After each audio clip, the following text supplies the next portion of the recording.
একজন আল্লাহ ওয়ালার কাছে একজন মানুষ প্রশ্ন করলেন, হুজুর, আমি অন্তর শান্তি পেতে চাই, এখানে আমার খুব অশান্তি, একটু শান্তি পেতে চাই, আমি আমার রিজিকে বরকত পেতে চাই, কি করি? হুজুর উত্তরে বললেন, তুমি বেশি বেশি ইস্তেগফার করো আর তোমার সর্বশ্রেষ্ঠ দুশমনের জন্য হেদায়েতের দোয়া করো।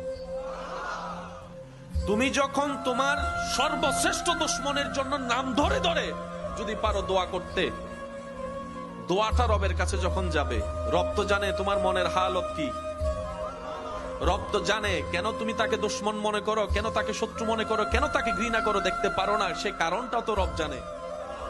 যখন রব দেখবে আমার বান্দা প্রতিশোধ না নিয়ে তার কল্যাণে দোয়া করছে, ক্ষমা করা রবের শান, ওই গুণ যখন আল্লাহ কোন বান্দার ভিতর দেখে যে বান্দাও ক্ষমা করে দিচ্ছে প্রতিশোধ না নিয়ে, আল্লাহ তখন ওই বান্দা যে ক্ষমা করতে চায় তার সারা জীবনের গুনাহ মাফ করে জাহান্নামী থেকে জান্নাতি বানাই দেয়।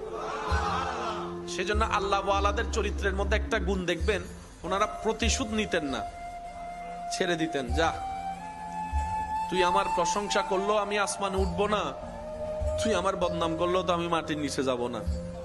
আল্লাহ আমাদেরকে, আমাকে, আপনাকে যতটুকু দিয়েছে ততটুকুই তো।